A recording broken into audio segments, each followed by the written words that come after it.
السلام علیکم ورحمۃ اللہ وبرکاتہ۔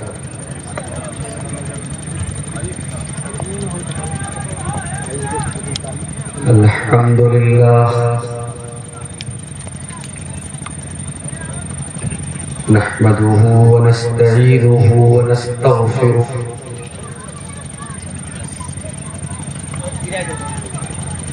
ونعوذ بالله من شرور أنفسنا ومن سيئات أعمالنا، من يهده الله فلا مضل له ومن يضلل فلا هادي له، وأشهد أن لا إله إلا الله وحده لا شريك له، وأشهد أن محمدا عبده ورسوله،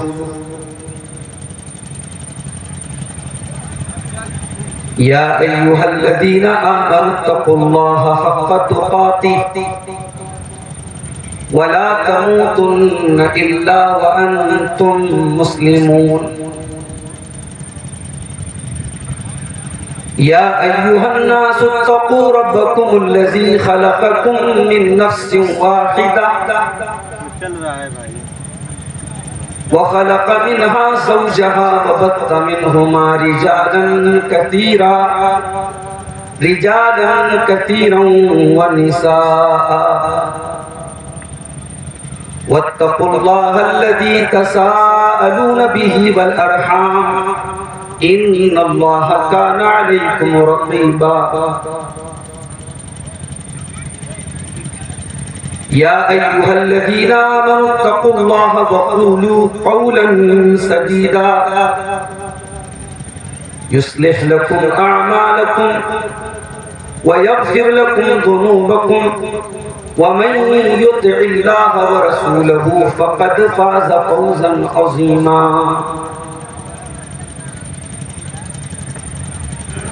أما بعد فإن خير الحديث كتاب الله، وخير الهدي هدي محمد صلى الله عليه وسلم، وشر الأمور محدثاتها، وكل محدثة بدعة، وكل بدعة ضلالة، وكل ضلالة في النار۔ أعوذ بالله من الشيطان الرجيم، بسم الله الرحمن الرحيم، يا أيها الذين آمنوا ادخلوا في السلم كافة ولا تتبعوا خطوات الشيطان إنه لكم عدو مبين۔ صدر محترم، علماء کرام، محترم بزرگوں، نوجوان ساتھیوں، ماؤں اور بہنوں، پیارے بچوں، اللہ کے فضل و کرم سے، اس کی توفیق سے آج اس گاؤں میں یہ دینی اجلاس عام رکھا گیا اور کتاب و سنت کی باتوں کو سننے سنانے کے لیے ہمیں اور آپ کو جمع ہونے کا ایک بہترین موقع ملا۔ اس سے پہلے آپ نے شیخ عبدالسمیع حفظہ اللہ کا خطاب سماعت فرمایا۔ معاشرے اور ماحول کی مختلف برائیوں کی طرف شیخ نے اشارہ کیا۔ اللہ تعالیٰ شیخ محترم کی باتوں پر ہم سب کو عمل کرنے کی توفیق عطا فرمائے۔ میرے بھائیوں، سماج میں بگاڑ تو ہر طبقے میں،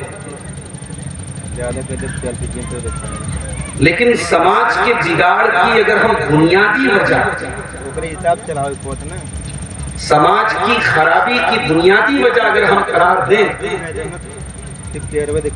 تو سماج کے دو طبقات کا بگڑنا یہ اصل سماج کے بگڑنے کا سبب ہے. ایک نوجوانوں کا بگاڑ اور دوسرے عورتوں کا بگاڑ. ہمیں اور آپ کو اس پر غور کرنے کی ضرورت ہے کہ ہمارے نوجوانوں کو کیا ہونا چاہیے تھا اور وہ کیا اور ہماری خواتین کو کیا ہونا چاہیے تھا اور وہ کیا. اسلامی تاریخ میں اگر ہم اس کا مطالعہ کریں اس پر غور کریں بڑا روشن باب ہے. ہمارے نوجوانوں کا بڑا بہترین کردار رہا. ابھی آج بنارس میں جمعہ کا خطبہ میں نے دیا عثمان غنی رضی اللہ عنہ کی سیرت سے، کیونکہ اسی ذی الحجہ کی 18 تاریخ کو عثمان غنی رضی اللہ عنہ شہید ہوئے. اور اس ضمن میں نے یہ بات بتائی تھی کہ آج ہمارے نوجوانوں کے لیے عثمان غنی کی سیرت کی بہت اہمیت ہے. ہمارے نوجوانوں کو پڑھنا چاہیے، جاننا چاہیے عثمان غنی کون. جس ماحول میں شراب پی جاتی تھی، زنا ہوتا تھا، اس ماحول میں رہ کر کے عثمان غنی رضی اللہ تعالیٰ نے کبھی شراب کو ہاتھ نہ لگایا، کبھی کسی پرائی عورت کو دیکھا تک نہیں. اپنی نظر کی، اپنے کردار کی ہمیشہ حفاظت. آج بہت سارے نوجوان یہ کہتے ہیں صاحب ماحول بڑا خراب ہے، بڑی بے پردگی ہے، بڑی بے حیائی ہے. عثمان غنی رضی اللہ تعالیٰ عنہ کی زندگی ہمیں یہ بتا رہی ہے کہ ماحول جتنا بھی خراب ہو، اگر انسان کے اندر اللہ کا تقوی ہے، اللہ کا ڈر ہے، تو برے سے برے ماحول میں بھی وہ اپنے دامن کو گناہوں سے بچا سکتا ہے. میرے بھائیوں، آج ہمارے نوجوانوں کا مسئلہ یہ ہے، ان کی پرابلم یہ ہے کہ ہمارے نوجوانوں کی زندگی کا کوئی مقصد نہیں. انہوں نے سمجھا کہ صاحب زندگی کا مقصد کیا ہے؟ کھانا، کمانا، انجوائے کرنا. اگر ہماری زندگی کا مقصد صرف کھانا، کمانا اور انجوائے کرنا ہے تو پھر ہمارے بیچ میں اور ایک کافر کے بیچ میں، ایک مشرک کے بیچ میں، ایک غیر مسلم کے بیچ میں کیا فرق ہے؟ قرآن کریم کا 14واں پارہ اٹھائیے. ربما يود الذين كفروا لو كانوا مسلمين ذرهم يأكلوا ويتمتعوا ويلههم الأمل فسوف يعلمون. اے نبی، ایک دن وہ بھی آنے والا ہے جب یہ کافر یہ تمنا کریں گے کہ کاش ہم مسلمان ہوتے. یہ کافر لوگ بھی یہ تمنا کریں گے، یہ آرزو کریں گے کہ کاش ہم مسلمان ہوتے. ذرہم یاکلوا، اے نبی ان کافروں کو ان کے حال کے اوپر چھوڑ دیجئے، ان کا کام تو بس کھانا ہے، وَيَتَمَتَّعُوا اور مزے لینا ہے، وَيُلْهِهِمُ الْأَمَلُ اور لمبے لمبے پلان بنانا ہے. یہ کافر کی زندگی ہے، یہ مومن کی زندگی نہیں ہے. مومن صرف کھانے، کمانے اور انجوائے کرنے کے لیے نہیں آیا ہے. مومن کی زندگی کا مقصد کیا ہے؟ وَمَا خَلَقْتُ الْجِنَّ وَالْإِنسَ إِلَّا لِيَعْبُدُونَ. میرے بندوں، میں نے تم کو صرف اور صرف اپنی عبادت کے لیے پیدا کیا ہے. تم اللہ کی عبادت کے لیے پیدا کیے. ہماری زندگی کا مقصد اللہ کی عبادت ہے، اللہ کو راضی کرنا ہے، اللہ کی توحید ہے. اور اسی لیے ہم نے جو قربانی کی ہے، قربانی کرنے کے ٹائم جانور کے گلے پر چھری چلانے کے ٹائم بھی ہم یہ دعا کرتے ہیں، ان صلاتی و نسکی و محیای و مماتی للہ رب العالمین. میری نماز اللہ تعالیٰ کے لیے، میری قربانی اللہ تعالیٰ کے لیے، میرا جینا اللہ تعالیٰ کے لیے، میرا مرنا اللہ تعالیٰ کے لیے، میری زندگی کا مقصد تیرے دین کی سرفرازی، میں اسی لیے مسلمان، میں اسی لیے مسلمان۔ آج ہمارے نوجوان اپنی زندگی کے مقصد کو بھول کے بیٹھے ہیں۔ اس کی زندگی میں وہ صبح سے لے کے شام تک، بستر سے اٹھنے سے لے کر بستر پہ جانے تک اپنی دنیا کے بارے میں تو سوچتا ہے، اپنی قبر کی زندگی کے بارے میں نہیں سوچتا، اپنی آخرت کے بارے میں نہیں سوچتا۔ یہ جون کا مہینہ چل رہا ہے، ہم سے اور آپ سے گرمی برداشت نہیں ہوتی۔ آدمی اپنی اپنی حیثیت کے مطابق گرمی سے بچنے کا انتظام کر رہا ہے، کوئی پنکھا، کوئی کولر، کوئی اے سی میں زندگی گزار رہا ہے۔ کبھی ہم نے اس پر غور کیا؟ قبر کی اس کوٹھری میں، اس تاریکی میں،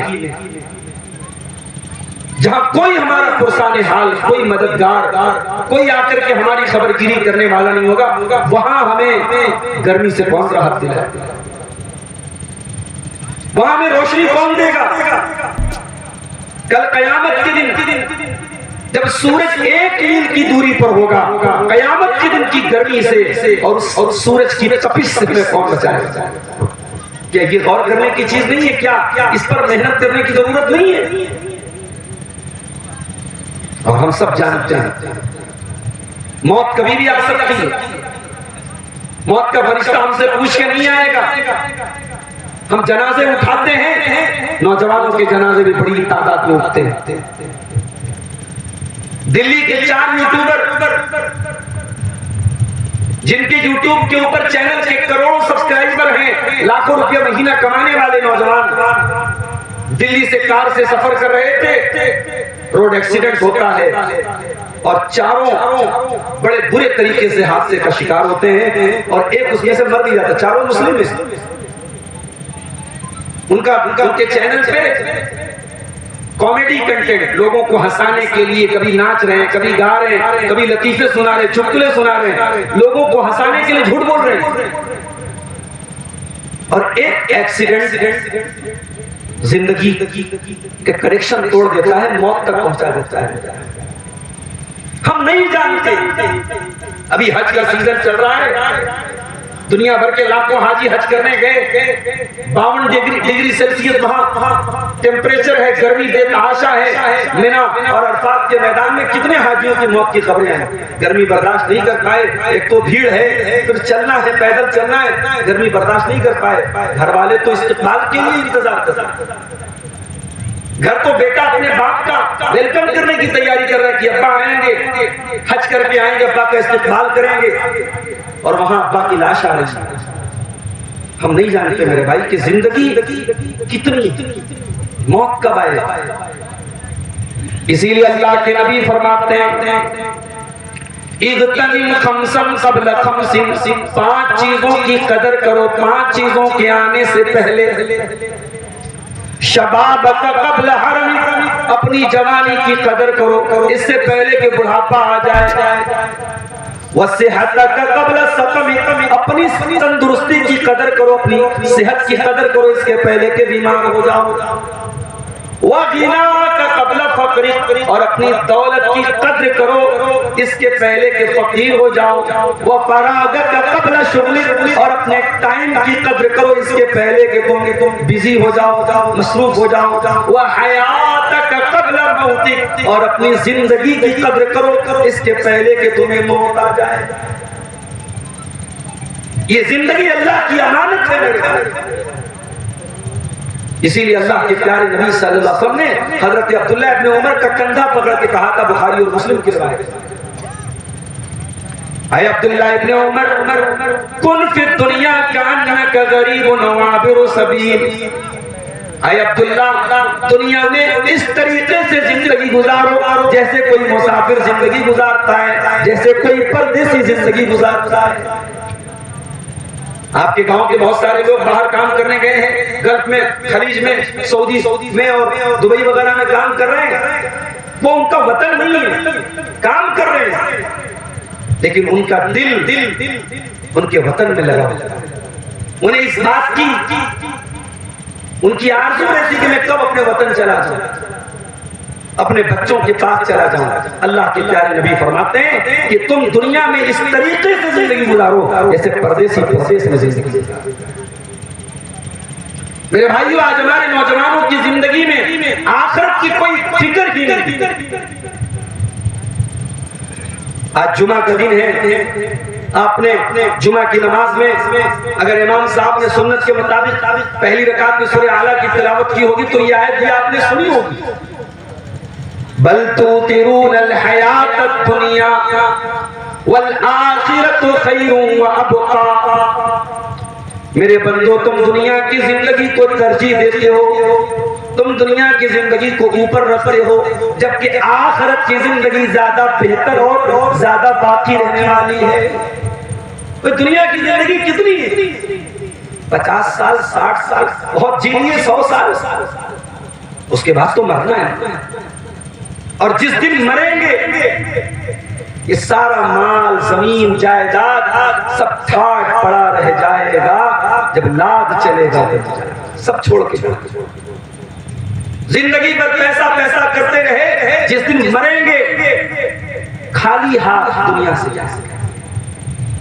دنیا میں برانڈڈ کپڑے پہنتے، شو روم میں جا کر کے مہنگے کپڑے لیتے تھے، مریں گے تو ایک معمولی سے کفن کی چادر میں لپیٹا گیا، اور اس کفن کی چادر میں کوئی جیب نہیں ہوگی، کوئی پاکٹ نہیں ہوگی کہ کہیں نوٹوں کی گڈیاں رکھی۔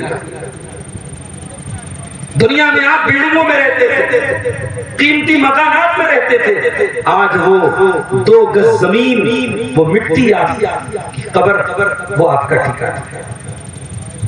دنیا میں انسان اپنی سواری سے اپنی استطاعت کے مطابق کوئی 2 ویلر، کوئی 4 ویلر، کوئی فارچونر سے چل رہا ہے، کوئی بڑی مہنگی گاڑیوں سے چل رہا ہے۔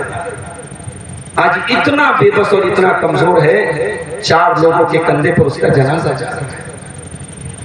میرے بھائیوں، انسان اگر اپنی موت پر غور کرے، اپنی زندگی کے خاتمے پر غور کرے، تو شاید دنیا سے دل لگانا چھوڑے۔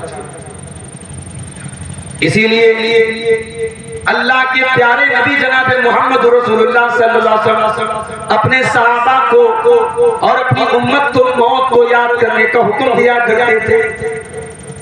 آپ نے فرمایا اکثروا ذکر هذه اللذات، لذتوں کو توڑ دینے والی چیز موت کو زیادہ سے زیادہ یاد کیا کرو، موت کو یاد کیا کرو۔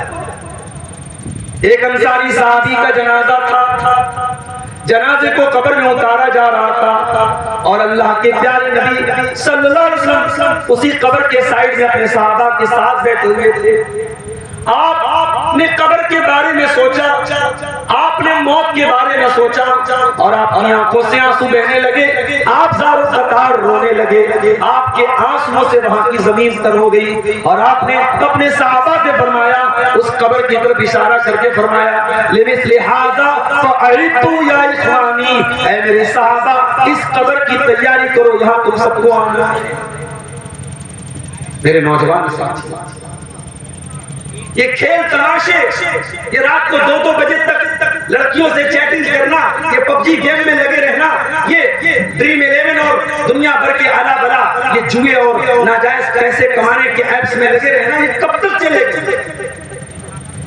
اللہ نہ کرے اس گناہ کو کرتے ہوئے ہمیں موت آ گئی تو ہمارا کیا؟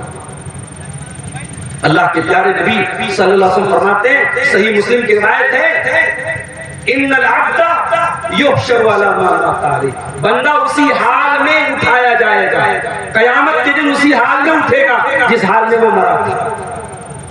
اسی لیے حج کرنے والے حاجیوں کا سر نہیں ڈھانپا جاتا، ان کا کفن کھلا ہوتا ہے، وہی احرام کی چادر ان کی کفن ہوتی ہے اور ان کا سر کھلا ہوتا ہے، اسی حال میں ان کو دفنایا جاتا ہے اگر احرام کی حالت میں مرا ہے۔ کیوں؟ اس لیے کہ اللہ کے نبی فرماتے ہیں فَإِنَّهُ يَأْتِي يَوْمَ الْقِيَامَةِ مُلَبِّيًا، اگر احرام کی حالت میں مرا ہے تو قیامت کے دن لبیک اللہم لبیک کہتے ہوئے اٹھے گا، اسی تلبیہ پکارتے ہوئے اور اسی احرام کی حالت میں۔ میرے نوجوان ساتھیوں، میرے بھائیوں، میری بہنوں، جب شیطان آپ کو گناہ کی دعوت دے اور شیطان آپ کو ناجائز کاموں کی دعوت دے تو اس حدیث کو ہمیشہ اپنے سامنے رکھنا کہ اگر اسی حال میں موت ہو گئی تو کیا ہوگا۔ وہ گندی تصویریں دیکھتے ہوئے موت آ گئی، وہ ناچ گانا دیکھتے ہوئے موت آ گئی، وہ زنا کرتے ہوئے موت آ گئی، وہ شراب پیتے ہوئے موت آ گئی، تو انسان قیامت کے دن بھی اسی حال میں۔ آج ہماری نوجوان نسل کے سامنے کوئی زندگی کا مقصد نہیں، اور ہم تو اس دور میں زندگی گزار رہے ہیں جس دور میں دین جو ہے وہ یتیم ہو چکا ہے، دین اجنبی ہو چکا ہے۔ ایک نوجوان اگر دین پر عمل کرے، دیندار بن جائے تو اسے غیروں کے تانے بعد میں سننے پڑتے ہیں، اپنے گھر والوں کے تانے پہلے سنے۔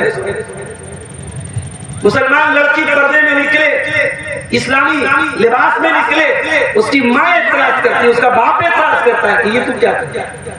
ہم تو اس دور میں زندگی گزار جہاں دین اجنبی ہوتی ہے، اور اسی دور کی طرف اشارہ کرتے ہوئے اللہ کے پیارے نبی صلی اللہ علیہ وسلم فرمایا تھا بدا الاسلام غریبا وسيعود كما بدا غریبا فطوبى للغرباء۔ اسلام جب شروع ہوا تھا، اسلام پر عمل کرنے والے دنیا کی نظروں میں اجنبی تھے، ان کو عجیب نظروں سے دیکھا جاتا تھا، اور اے میرے صحابہ وَسَيَعُودُ كَمَا بَدَا غَرِيبًا، اور ایک ایسا دور پھر سے آنے والا ہے جب اسلام کے اوپر عمل کرنے والے اجنبی ہو جائیں گے، اسلام اجنبی ہو جائے گا، اسلام پر عمل کرنے والے اجنبی ہو جائیں گے۔ آج آپ دیکھ لیں کوئی نوجوان لڑکا اپنے کردار کی حفاظت کرے، اپنے آپ کو بدکاری سے بچائے، اپنے آپ کو زناکاری سے بچائے، اپنے آپ کو حرام چیزوں سے بچائے، اسے تانے ملتے ہیں۔ لوگ کہتے ہیں یہ تو کیا کر رہا ہے، یہ تو بڑا تقیہ نوس ٹائپ کا، بڑے پرانے زمانے کا۔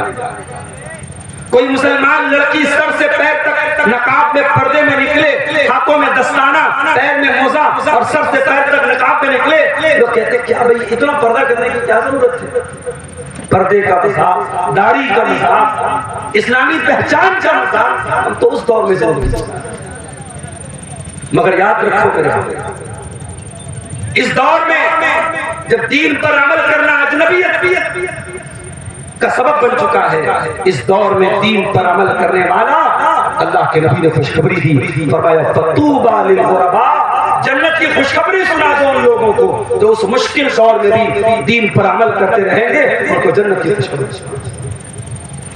اور اسی دور کی طرف اشارہ کرتے ہوئے اللہ کے پیارے نبی صلی اللہ علیہ وسلم نے فرمایا تھا یاتی علی الناس زمان، ایک زمانہ لوگوں کے اوپر ایسا بھی آئے گا القابض علی دینہ القائم علی دینہ کالقابض علی الجمر، دین پر قائم رہنے والا اتنی مشکلات اٹھائے گا جیسے اپنے ہاتھوں میں انگارہ لے گا۔ دین پر چلنا ہاتھوں میں انگارہ لینے کے برابر ہو جائے گا۔ میرے بھائیو وہ دور آ جائے گا۔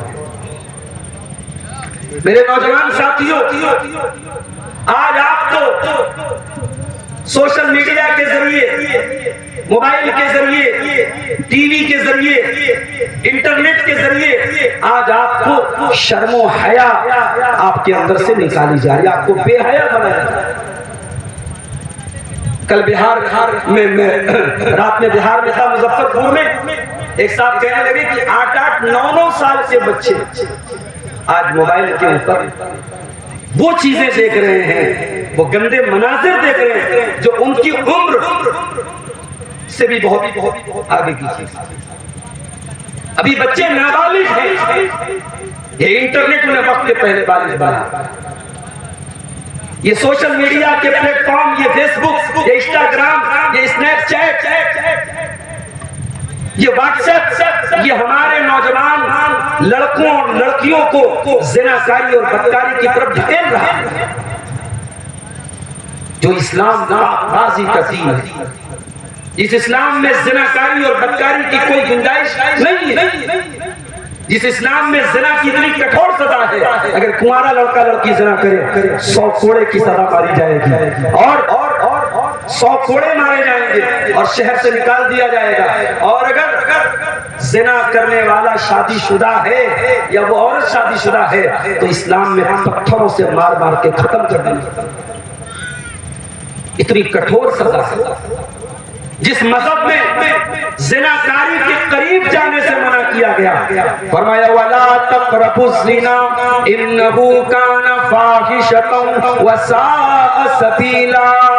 میرے بندو تم زنا کے قریب بھی نہ جانا، یہ بڑا گندا کام، بڑا ہی برا راستہ ہے۔ جو جس زنا کے قریب بھی جانے سے منع کیا، آج وہ عام ہو رہا ہے۔ پہلے شہروں میں یہ بیماری تھی، اب گاؤں گاؤں، قصبے قصبے، نگر نگر یہ بیماری پہنچ رہی ہے۔ ناجائز تعلقات پنپ رہے ہیں، گھروں میں محرم غیر محرم کا فرق مٹ رہا ہے۔ میں ایک بات اکثر کہتا ہوں تقریروں میں کہ جس طریقے سے ایک لڑکی کا باپ ایک لڑکی کی ماں اپنی بیٹی کے جوان ہونے کے بعد اپنے محلے کے لڑکوں سے اپنی بیٹی کو پردہ کراتی ہے، اس جوان بیٹی سے کہتی نہیں کہ یہ محلے کے لڑکے تمہارے لیے غیر محرم ہیں، ان سے پردہ کرو، تم پردہ کراتی ہے۔ تو کیا خالہ کا لڑکا، چاچا کا لڑکا، ماموں کا لڑکا، یہ سب آپ کی لڑکی کے لیے غیر محرم نہیں؟ کتنے گھر ہیں چاچا کے لڑکے سے کوئی پردہ نہیں، ماما کے لڑکے سے کوئی پردہ نہیں، خالہ کے لڑکے سے کوئی پردہ نہیں، بے تکلفی ہو رہی ہے، ہنسی مذاق ہو رہا ہے، ہاتھ ہاتھ ملایا جا رہا ہے، گلے مل رہے ہیں۔ یہ بے حیائی، یہ بے غیرتی آج مسلمانوں کے ہوتے ہیں۔ میرے بھائیوں، اسلام وہ دین ہے جس نے زناکاری سے نہیں، زناکاری کے قریب لے جانے والے ہر کام سے۔ زناکاری کا پہلا اسٹیپ کیا ہے؟ نظر کا غلط استعمال۔ جب نظریں بہکتی ہیں تب انسان غلط راستہ اٹھاتا ہے، اس لیے سب سے پہلے نگاہوں کو کنٹرول کرنے کا حکم دیا۔ قُل لِّلْمُؤْمِنِينَ يَغُضُّوا مِنْ أَبْصَارِهِمْ وَيَحْفَظُوا فُرُوجَهُمْ۔ اے نبی، مومن مردوں سے کہہ دیجئے اپنی نگاہوں کو نیچا رکھیں اور اپنی شرمگاہوں کی حفاظت کریں۔ اور آگے فرمایا وَقُلْ لِلْمُؤْمِنَاتِ يَغْضُضْنَ مِنْ أَبْصَارِهِنَّ وَيَحْفَظْنَ فُرُوجَهُنَّ۔ اے نبی، مومنہ عورتوں سے بھی کہہ دیجئے وہ بھی اپنی نگاہوں کو نیچی رکھیں اور اپنی شرمگاہوں کی حفاظت کریں۔ پہلے نگاہوں کو کنٹرول کرنے کا حکم۔ پھر زناکاری کے پھیلنے کی بہت بڑی وجہ عورت کی بے پردگی ہوتی ہے، اسلام نے اس پر بھی پابندی لگائی۔ وَلَا يُبْدِينَ زِينَتَهُنَّ۔ اے عورتوں، تم اپنی زینت کو کسی غیر مرد کے سامنے ظاہر نہ کرو۔ عورت اپنی زینت کو ظاہر نہ کرے۔ عورت کا چہرہ زینت ہے، عورت کا ہاتھ زینت ہے، عورت کا پورا بدن سر سے پیر تک عورت زینت ہے۔ عورت اپنی زینت کو کسی غیر مرد کے سامنے ظاہر نہ کرے۔ یہاں تک کہا گیا عورت گھر میں ہے، سامنے سسر ہے، سامنے باپ ہے، سامنے بھائی ہے، سامنے محرم رشتہ دار ہے، تو یہ تو باپ ہے نا میرا، یہ تو بھائی ہے میرا، یہ تو سسر ہے میرے، ان کے سامنے بھی دوپٹہ جہاں کہاں نہیں ہونا چاہیے۔ اپنے محرم رشتہ دار کے سامنے بھی عورت جب گھر میں ہے تو دوپٹے کو گریبان پہ رکھے، سینے پہ رکھے۔ قرآن میں اللہ کہہ رہا ہے وَلْيَضْرِبْنَ بِخُمُرِهِنَّ عَلَىٰ جُيُوبِهِنَّ۔ اے عورتوں، اپنے دوپٹوں کو اپنے سینے پر۔ آپ غور کیجئے میرے سامنے، قرآن میں اللہ ایک عورت کو دوپٹہ رکھنے کا طریقہ بتا رہا ہے، یعنی عورت کے دوپٹہ رکھنے کی بھی اتنی اہمیت ہے اللہ کے نزدیک کہ اللہ قرآن میں اس کا طریقہ بتا رہا ہے۔ اس کے بعد فرمایا وَلَا يَضْرِبْنَ بِأَرْجُلِهِنَّ لِيُعْلَمَ مَا يُخْفِينَ مِنْ زِينَتِهِنَّ۔ مسلمان عورت پردے میں ہے، نقاب میں ہے، چہرہ نظر نہیں آ رہا ہے، بدن نظر نہیں آ رہا ہے، لیکن جب وہ زمین پہ چلتی ہے اس کے پائل کی آواز آ رہی ہے۔ فرمایا وَلَا يَضْرِبْنَ بِأَرْجُلِهِنَّ۔ اے مسلمان عورتوں، تم زمین پہ زور زور سے پیر کو مار کر کے نہ چلا کرو، تمہارے پائل کی آواز بھی غیر مردوں تک نہ جائے، غیر مرد تک تیرے پائل کی آواز نہ جائے۔ اسلام وہ دین ہے۔ فیس بک کے اوپر مسلمان لڑکی نے آئی ڈی بنائی، اب کوئی لڑکا آیا اسے چیٹنگ کر رہا ہے، سلام کر رہا ہے، حال چال لے رہا ہے، اور یہ اس سے بات کر رہی ہے۔ جس طریقے سے ایک مرد اور ایک عورت جب اکیلے میں ملتے ہیں، اللہ کے پیارے نبی نے فرمایا وَثَالِثُهُمُ الشَّيْطَانُ، تو تیسرا وہاں پہ شیطان ہے۔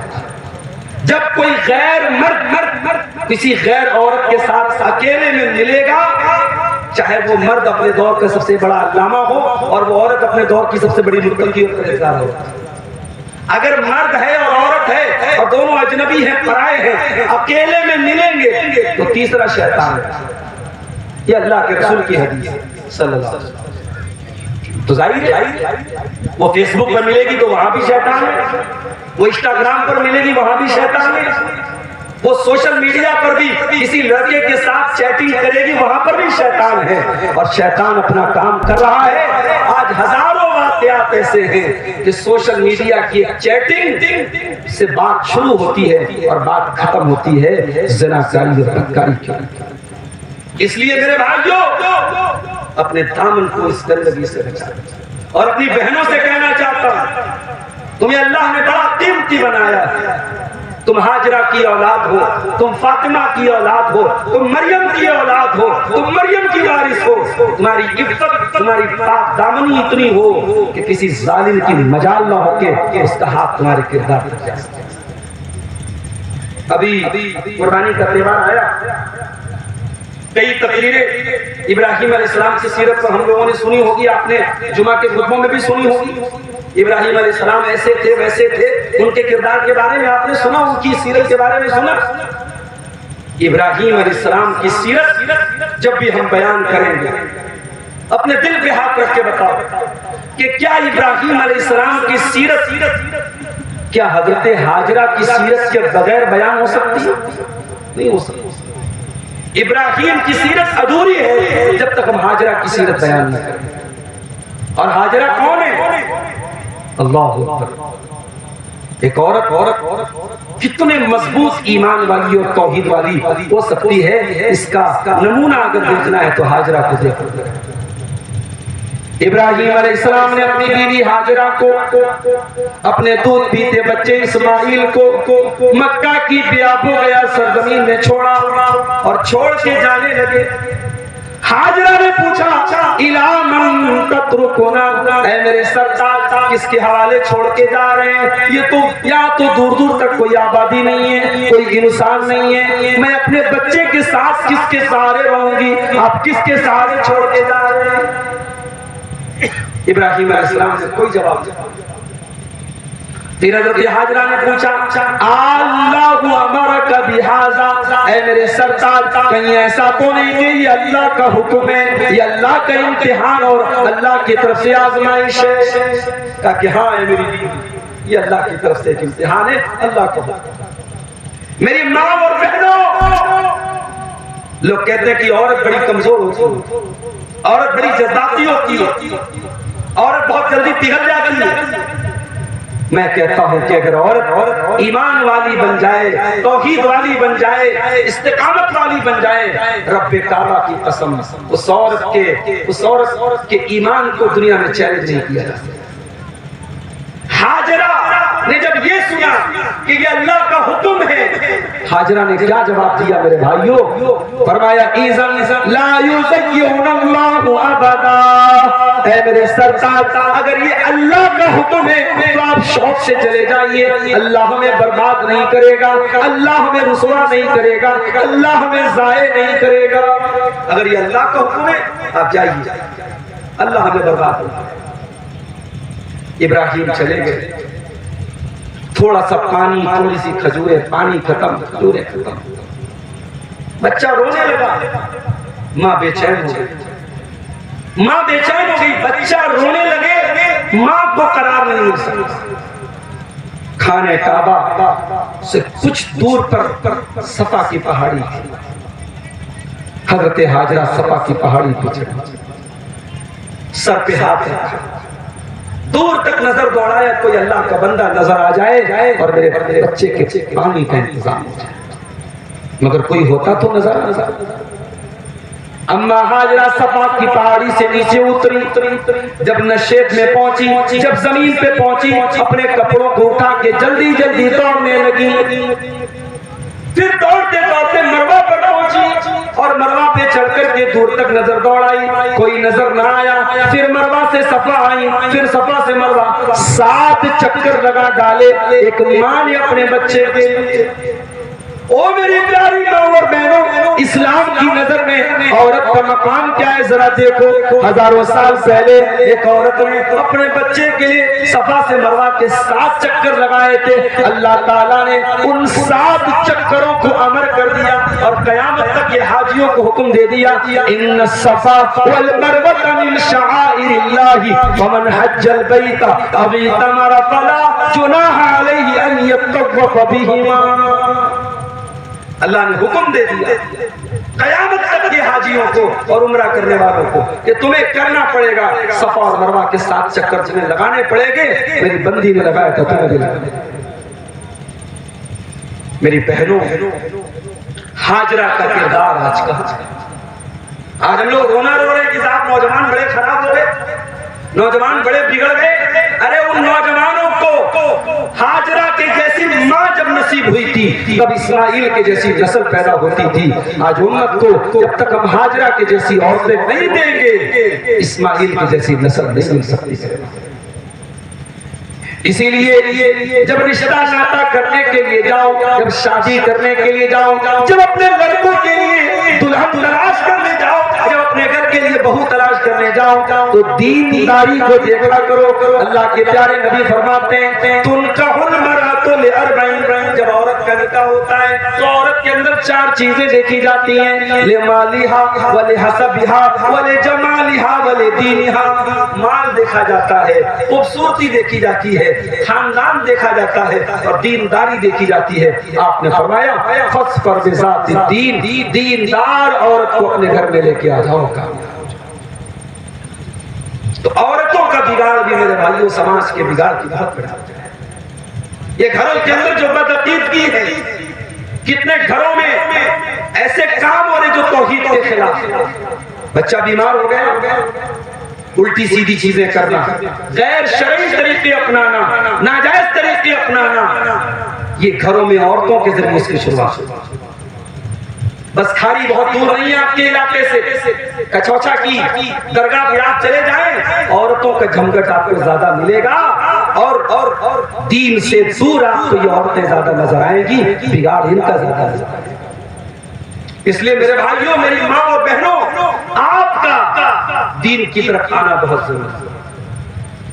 اسی لیے اللہ قرآن میں اپنے نبی کی بیویوں کو خطاب کر کے فرماتا ہے یا نساء النبی لستن کاحد من النساء، اے نبی کی عورتوں تم عام عورتوں کی طرح نہ، ان اتقیتن، اگر تم اللہ سے ڈرتی ہو، فلا تخضعن بالقول، تو کسی غیر مرد سے بات کرنے کے ٹائم تمہاری آواز میں لچک بھی پیدا نہ ہو۔ ہمارے بعض عورتیں جب شاپنگ کرنے جاتی ہیں اتنے محبت سے بات کرتی ہیں دکاندار سے، اتنی محبت سے شوہر سے بات کر لے تو گھر جنت بن جائے۔ شوہر سے ہمیشہ غصے میں بات ہوتی ہے، جلال میں بات ہوتی ہے۔ شوہر بیچارہ تڑپ جاتا ہے بیوی کے منہ سے محبت کے 2 میٹھے بول سننے سے، دکاندار سے اتنا بش کے بات کر رہی، اتنا جھک کے بات کر رہی، اتنی تواضع کے ساتھ بات کر رہی کہ اللہ کی بات ہے۔ اللہ تعالیٰ قرآن میں اپنے نبی کی بیویوں سے کہہ رہا ہے، اور ڈائریکٹ تو نبی کی بیویوں سے کہہ رہا ہے لیکن انڈائریکٹ امت کی تمام عورتوں کو خطاب کر کے کہہ رہا ہے کہ کسی غیر مرد سے اگر بات کرنے کی ضرورت پڑے تو تمہارا انداز کڑک ہونا چاہیے۔ میں نے کہیں بڑا اچھا جملہ پڑھا تھا کہ ایک عورت کو کسی غیر مرد کے ساتھ سخت انداز میں بات کرنا یہ ادب کا تقاضا نہ ہو، لیکن اسلام کا تقاضا نہیں۔ بھئی ادب کا تقاضا کیا ہوتا ہے کہ آدمی کسی سے بات کرے تو نرمی سے بات کرے، لچک کے ساتھ بات کرے، لیکن اسلام کا تقاضا کیا ہے؟ ایک عورت کسی غیر مرد سے بات کرے تو سختی سے بات کرے، اس کے انداز میں لچک نہیں ہونی چاہیے۔ فرمایا وَقُلْنَ قَوْلًا مَعْرُوفًا، اور جو بھی بات کرو صحیح بات کرو، دستور کے مطابق بات کرو۔ پھر فرمایا وَقَرْنَ فِي بُيُوتِكُنَّ، اور اے مسلمان عورتوں تم اپنے گھروں کے اندر رہا کرو۔ عزت کے ساتھ اور وقار کے ساتھ اپنے گھروں میں رہا کرو۔ وَلَا تَبَرَّجْنَ تَبَرُّجَ الْجَاهِلِيَّةِ الْأُولَىٰ، اور گھر سے جب نکلا کرو تو دور جاہلیت کی طرح بن سنور کر کے، میک اپ کر کے، اپنے آپ کو سجا کر کے، سنوار کر کے نہ نکلا کرو۔ ایک شادی شدہ عورت اپنے شوہر کے لیے نہیں سکتی ہے۔ کتنے گھروں کی کہانی ہے کہ شوہر کے لیے بیوی کبھی نہیں سکتی ہے۔ ہاں، شادی میں جانا ہے، کسی فنکشن میں جانا ہے، مارکیٹ جانا ہے تو خوشبوؤں میں اور میک اپ کے سامان میں لگ جاتی ہے۔ شوہر کے لیے کبھی اپنے آپ کو مزین نہیں کرتی، آپ اپنے آپ کو سجاتی نہیں۔ معاف کیجیے گا میری ماں اور بہن، ایک شادی شدہ عورت پانچوں ٹائم کی نماز پڑھتی رہے، جلسوں کی تقریریں سنتی رہے، یوٹیوب پر علماء کے بیانات سنتی رہے، اگر ایک شادی شدہ عورت اپنے شوہر کے حقوق کا خیال نہیں کرتی ہے تو وہ دیندار عورت نہیں ہے، اور وہ جنت کا نہیں، وہ جہنم کا راستہ طے کرے۔ اسی لیے اللہ کے نبی سے پوچھا گیا کہ سب سے بہترین عورت کون سی ہے؟ آپ نے کیا فرمایا؟ التی تسرہ اذا نظر، جب شوہر دیکھے تو خوش ہو جائے۔ یعنی بیوی گھر میں اپنے آپ کو اتنا مینٹین کر کے رکھے کہ شوہر دیکھے تو خوش ہو جائے، اور تطیعہ اذا امر، اور جب شوہر کوئی حکم دے تو بیوی مان جائے۔ ولا تخالفہ فی نفسها ومالہ بما یکرہ، اور اپنی آبرو کی حفاظت کرے اور شوہر کے مال کی حفاظت کرے۔ فرمایا کہ جب گھر سے تم نکلا کرو بناؤ صاف سنگار کر کے نہ نکلا کرو، بن سنور کر کے نہ نکلا کرو۔ وَأَقِمْنَ الصَّلَاةَ، اور اے مسلمان عورتوں تم نماز قائم کیا کرو۔ آج گھروں میں نماز کا ماحول نہیں، یہ بیچارے 70 سال کے بوڑھے مسجدوں کو یہ آباد کر کے بیٹھے۔ فجر کی نماز میں آپ چلے جائیں گاؤں کی مسجد میں، اگر یہ 70 سال والے 60 سال والے بوڑھے لوگ نہ ہو تو کتنی مسجدوں میں تالے لگے۔ کیا نماز پڑھنے کے لیے آپ بوڑھے ہونے کا انتظار کر رہے ہیں؟ نہیں میرے نوجوان ساتھیوں، عبادت کا اصل ٹائم تو جوانی کا ٹائم۔ میری بہنوں، عبادت کا اصل ٹائم تو جوانی کا ٹائم ہے۔ انسان نماز پڑھنے کے لیے انتظار نہ کرے کہ جب بوڑھا ہو جاؤں گا، جب زندگی سے ریٹائر ہو جاؤں گا تب نماز پڑھوں۔ اگر انسان اپنی جوانی کو عبادت میں گزارے گا تو اللہ کے پیارے نبی صلی اللہ علیہ وسلم فرماتے ہیں قیامت کی دن جب کوئی سایہ نہیں ہوگا، اللہ تبارک و تعالیٰ کچھ خوش نصیبوں کو اپنے عرش کا سایہ دے گا۔ ان خوش نصیبوں میں ایک انسان وہ بھی ہوگا وَالشَّابُ نَشَأَ فِي عِبَادَةِ اللَّهِ، جس نے اپنی جوانی کو اللہ کی عبادت میں گزارا۔ میری بہنوں نماز کی پابندی کرو، میرے بھائیوں نماز کی پابندی کرو۔ جتنے بھی بزی ہو، جتنا بھی کام دھندا ہے، جتنا بھی بڑا کاروبار ہے، جب نماز کا ٹائم آ جائے ساری مصروفیات کو چھوڑ کے پہلے نماز کا۔ اللہ قرآن میں ایمان والوں کی تعریف کرتے ہوئے فرماتا ہے رجال لا تلہیہم تجارت ولا بیع عن ذکر اللہ، اللہ کے نیک بندے وہ ہیں ان کا کاروبار ان کو نماز سے غافل نہیں کرتا ہے، ان کا لین دین ان کو نماز سے غافل نہیں کرتا ہے۔ یخافون یوما تتقلب فیہ القلوب والابصار، وہ قیامت کے دن سے ڈرتے ہیں، وہ اللہ کے عذاب سے ڈرتے ہیں۔ تو اللہ نے کہا کہ اے مسلمان عورتوں نماز کرو، وآتین الزکاۃ، اور زکوٰۃ ادا کرو۔ اگر عورت کے پاس اپنا مال ہے، اپنا زیور ہے، اپنی زمین جائیداد ہے، اتنا پیسہ ہے جس پر زکوٰۃ فرض ہوتی ہے، تو عورت کو اپنے مال کی زکوٰۃ نکالنی پڑے گی، زکوٰۃ فرض ہے۔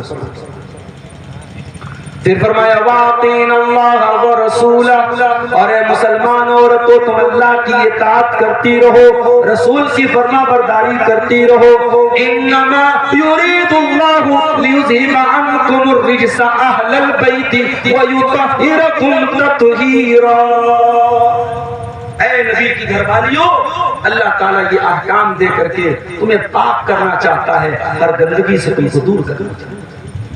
اس کے بعد فرمایا وَذْكُرْنَ مَا يُتْلَى فِي بُيُوتِكُنَّ، اور اے مسلمان عورتوں تمہارے گھروں میں من آیات اللہ والحکمہ، جو قرآن پڑھا جاتا ہے اور جو نبی کی باتیں تمہارے گھروں میں بیان کی جاتی ہیں ان کو یاد کیا کرو۔ مسلمان عورت قرآن کو یاد کرے، مسلمان عورت نبی کی حدیثوں کو یاد کرے، یہ ماحول بناؤ۔ ہمارے یہاں گھروں کا ماحول کیا ہے؟ عورتیں سیریل کی باتیں یاد رکھتی ہیں، موبائل پر بیٹھ کر کے سیریل دیکھ رہی ہیں، ساس اور بہو بیٹھ کر کے، بہن بیٹھ کر کے سیریل پر ڈسکشن کر رہی ہے۔ اللہ کے پیارے نبی اللہ تعالیٰ کہہ رہا ہے وَاذْكُرْنَ مَا يُتْلَىٰ فِي بُيُوتِكُنَّ مِنْ آيَاتِ اللَّهِ، مسلمان کے گھر میں قرآن کا درس ہونا چاہیے، مسلمان کے گھر میں حدیث کا درس ہونا چاہیے۔ تو میرے نوجوان بھائیوں اور میری بہنوں، آج ان چیزوں پر عمل کریں۔ آج ہماری نوجوان نسل دین سے اس قدر دور ہے کہ آپ دیکھ لیں کہ آج روزانہ اس طریقے کی خبریں آ رہی ہیں، مسلمان لڑکی آج مرتد ہو رہی ہے۔ کتنے مسلمان لڑکے ہیں جو اسلام سے دور ہو رہے، منیب ہو رہے، مرتد ہو رہے، جبکہ اسلام وہ دین ہے تو اللہ کا آخری دین ہے، اور اسی دین پر عمل کرنے میں نجات ہے، اللہ کا محبوب دین ہے۔ اس دین کو چھوڑ کر کے آج مسلمان لڑکی کفر کے راستے پہ جا رہی، شرک کے راستے پہ جا رہی۔ میرے بھائیوں، اسلامی تاریخ میں اتنا بھیانک دور کبھی نہیں آیا تھا کہ ایک مسلمان لڑکی، ایک مسلمان عورت محبت کے چند میٹھے بول سن کر کے اتنی فدا ہو جائے کہ اپنے دین کو چھوڑ دے، ایمان سے ہاتھ دھو بیٹھے۔ اتنا مشکل دور تو اسلامی تاریخ میں کبھی نہیں آیا، اور یہ وہی دور ہے جس دور کی طرف اشارہ کرتے ہوئے اللہ کے پیارے نبی صلی اللہ علیہ وسلم نے فرمایا تھا بادروا بالاعمال فتنا كقطع الليل المظلم يصبح الرجل مؤمنا ويمسي كافرا ويمسي مؤمنا ويصبح كافرا۔ ایک ایسا زمانہ بھی آنے والا ہے، شام کو انسان مومن ہوگا لیکن صبح ہوتے ہوتے کافر ہو جائے گا، صبح کو مومن ہوگا اور شام ہوتے ہوتے کافر ہو جائے گا۔ ایمان کو 12 گھنٹے بھی بچانا مشکل ہو جائے گا۔ ایمان کی ویلیڈیٹی 12 گھنٹے کی ہے، ایمان کو 12 گھنٹے بھی بچانا مشکل ہو جائے گا۔ یبی دینہ بعرض من الدنیا، دنیا کے چند ٹکوں کے بدلے میں انسان اپنے دین کا سودا کرتا ہے۔ میری بھائی میری بہنوں، واللہ آج دل کو تکلیف پہنچتی ہے جب ہم اس طریقے کی خبریں سنتے ہیں۔ ہم ہو سکتا ہے یہ خبریں کچھ زیادہ آ رہی ہیں، کچھ مبالغے سے کام لیا جا رہا ہے، اتنی زیادہ عورتیں مرتد نہ ہوئی ہوں، لڑکیاں مرتد نہ ہوئی ہوں۔ میں کہتا ہوں چلو 10,000 کا اگر فگر پیش کیا جا رہا ہے، اگر ایک مسلمان لڑکی بھی اگر مرتد ہوئی ہے تو کیا یہ ہمارے لیے افسوس کا مقام نہیں، ہمارے لیے رونے کا مقام نہیں؟ ہماری تاریخ میں کبھی ایسا دور تو نہیں آیا کہ مسلمان لڑکی کو کسی نے سازش کر کے جال بچھا کر کے اسے مرتد بنا دیا۔ ہماری تاریخ میں تو سمیہ کا واقعہ ملتا ہے۔ سمیہ بنت خیاط، سامنے شوہر ہے، سامنے بیٹا ہے، اور سمیہ کو زنجیروں سے جکڑا گیا ہے، اور ابو جہل کہتا ہے سمیہ اسلام کو چھوڑ دے ورنہ تیرے جوان بیٹے کے سامنے تجھے ننگا کر دے۔ ایک بوڑھی ماں کو اس کے جوان بیٹے کے سامنے ننگا کر دیا جاتا ہے، اس کے بدن سے کپڑے اتار لیے جاتے ہیں۔ حضرت سمیہ رضی اللہ تعالیٰ یہ اذیت بھی گوارا کر لیتی ہیں، اپنے جوان بیٹے کے سامنے برہنہ ہو جانا تو گوارا کر لیتی ہیں، مگر اسلام کو چھوڑنا گوارا نہیں کرتی ہیں۔ اور پھر چشمے فلک نے وہ منظر بھی دیکھا، ابو جہل نے برچی اٹھائی اور بڑی بے رحمی سے اور بڑی بے دردی سے سمیہ رضی اللہ تعالیٰ عنہ کے اوپر حملہ کر کے ان کو شہید کر ڈالا۔ سمیہ اللہ کی راہ میں شہید ہونے والی پہلی خاتون تھی۔ سمیہ نے جان دے دی مگر ایمان سے سودا نہ کیا۔ ہماری تاریخ کو سمیہ جیسی عورتوں کے واقعات سے بھری ہے۔ ہماری تاریخ میں تو عورت ملتی ہے۔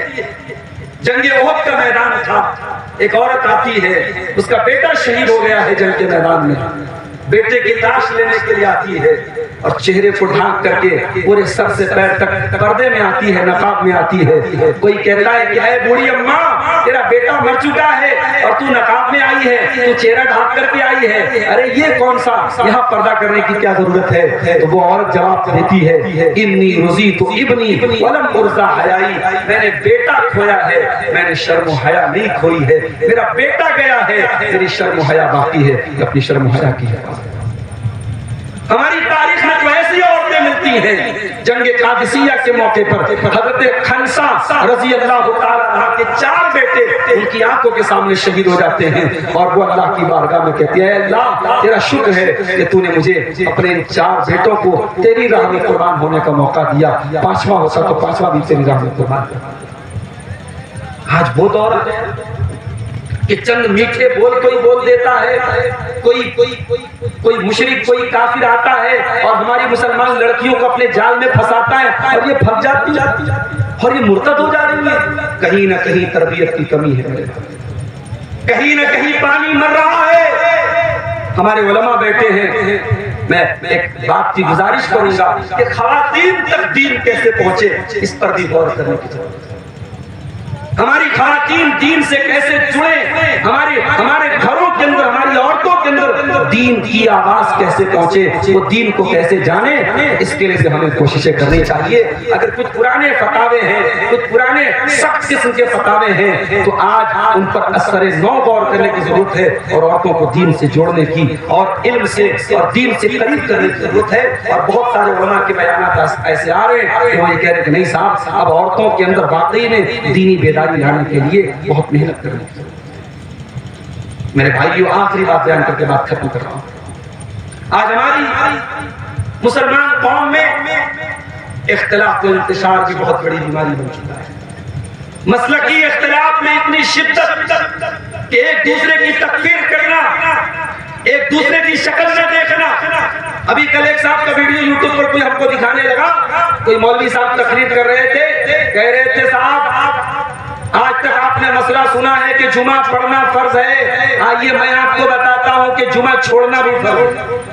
پھر مولوی صاحب نے اپنے کسی بڑے عالم کی کتاب کھول کے فتویٰ پڑھا کہ فلاں مسلک کا عالم اگر جمعہ کی نماز پڑھا رہا ہے تو آپ جمعہ چھوڑ دیجئے، جمعہ مت پڑھیے، آپ اپنے گھر میں ظہر پڑھ لیجئے، جمعہ کا چھوڑ دینا فرض ہے آپ کے اوپر۔ اس طریقے کے نفرت آمیز فتوے ایک ایسے دور میں جب ہمارے خون کی سیاست ہو رہی ہے، ہماری جان و مال کے ساتھ کھیلا جا رہا ہے، ایک ایسے دور میں میرے بھائیوں مسلکی شدت اور یہ تشدد نہیں ہونا چاہیے۔ اختلافات ہیں ہماری امت میں، ہماری قوم میں، ان اختلافات کو اس طریقے سے حل کرنے کی ضرورت ہے جس طریقے سے صحابہ کرام نے اپنے آپس کے اختلافات کو حل کیا۔ صحابہ کرام کے بیچ میں بھی اختلاف تھا، تعصب نہیں، ان کے درمیان بھی اختلاف تھا، لیکن سامنے دلیل آ گئی، سامنے قول پیغمبر آ گیا، سامنے قول رسول آ گیا، آمنا وصدقنا۔ بعض صحابہ کرام نے اپنی غلطیوں کو مانا ہے، جب دوسرے صحابی نے ٹوکا کہ نہیں یہ عمل حدیث کے خلاف ہے، انہوں نے فوراً مانا۔ اختلافات کی شدت کو کم کرو میرے بھائی، ایک دوسرے کے لیے احترام پیدا کرو، ایک دوسرے کے لیے اپنے دل میں گنجائش پیدا کرو۔ میں آخری واقعہ سنا کے بات ختم کر رہا ہوں۔ ایک مرتبہ اللہ کے پیارے نبی صلی اللہ علیہ وسلم صحابہ کے ساتھ بیٹھے ہوئے تھے، اچانک آپ نے کہا کہ اس دروازے سے جنتی آنے والے۔ صحابہ کرام کی نظریں دروازے کی طرف لگ گئی کہ دیکھیں کون آ رہا ہے۔ دیکھا کہ ایک انصاری صحابی وضو کر کے آ رہے ہیں، داڑھی سے وضو کا پانی ٹپک رہا ہے، ہاتھوں میں جوتا لیے ہوئے، چپل لیے ہوئے چلے آ رہے ہیں۔ پھر دوسرے دن اللہ کے رسول صلی اللہ علیہ وسلم نے فرمایا کہ ابھی دروازے سے جنتی آنے والا ہے، اور سیم وہی صحابی اسی سچویشن میں وضو کر کے داڑھی سے وضو کا پانی ٹپک رہا ہے اور جوتا لے کے آ رہا ہے۔ 3 دن تک لگاتار ایسا۔ جب نبی کسی صحابی کو لگاتار 3 دن تک جنتی بول دے تو ظاہر صحابہ کرام تو فوراً یہ جاننے کے لیے بے چین ہو جائیں گے کہ ایسا کون سا خاص کام سے۔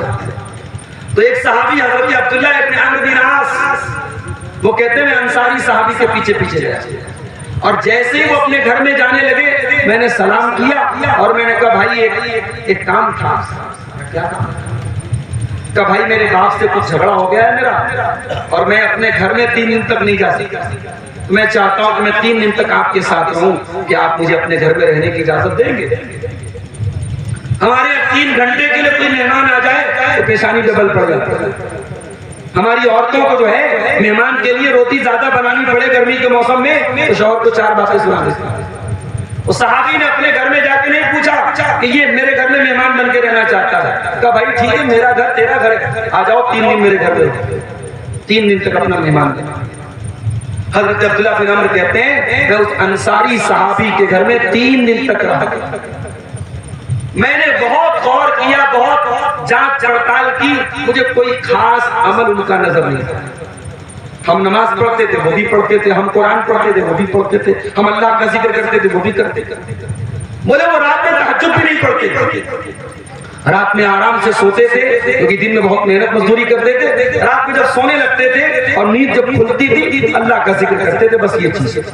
بولے جب 3 دن گزر گیا میں نے کہا اے میرے انصاری بھائی، نہ تو میرے باپ سے کوئی جھگڑا ہوا تھا اور نہ میں اپنے گھر میں 3 دن تک نہ رہنے کی میں نے کوئی بات کی، میں اللہ کے پیارے نبی سے میں نے سنا ہے کہ آپ جنتی ہیں، میں یہ دیکھنا چاہتا تھا کہ کیوں آپ کو جنتی کہا ہے، لیکن مجھے 3 دن کے اندر ایسا کوئی عمل نظر نہیں آیا، اب آپ بتا دیجئے کہ ایسا کون سا عمل ہے۔ انصاری صحابی بولے اے عبداللہ بن عمر، میرے اندر کوئی ایسی خاص بات نہیں ہے، جو ہے وہ تم دیکھ چکے ہو، حال کی ایک چیز میرے اندر ہے، ہو سکتا ہے اس وجہ سے اللہ کے نبی نے یہ مقام دیا ہو۔ فرمایا کیا بات ہے؟ فرمایا لا اجد فی قلبی غشا لأحد من المسلمین، میں اپنے دل میں کسی مسلمان کے لیے دھوکہ دھڑی نہیں رکھتا، میرے دل میں کسی مسلمان کے لیے دھوکہ نہیں ہے، فراڈ نہیں ہے، ولا احسد احدا علی نعمت، اور اللہ نے اگر کسی کو کوئی نعمت دی ہے میں کسی سے حسد نہیں کرتا، کسی سے جلد نہیں کرتا، نہ حسد ہے میرے دل میں نہ دھوکہ دھڑی ہے میرے دل میں، یہ 2 چیز ہے۔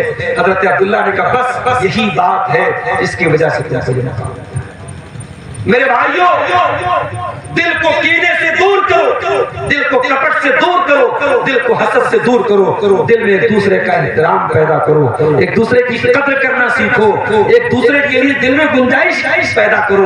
ٹھیک ہے اختلافات ہیں، دائرے میں رہ کر کے، ادب کے دائرے میں رہ کر کے، تمیز کے دائرے میں رہ کر کے آپ اختلافی مسائل پر گفتگو کر سکتے ہیں، بیٹھ کر کے ان کو حل کرنے کی کوشش کر سکتے ہیں، مگر اختلاف کا مطلب دشمنی نہیں ہوتا، اختلاف کا مطلب لڑائی نہیں ہوتا، اختلاف کا مطلب ایک دوسرے پر کفر کے فتوے نہیں ہوتا۔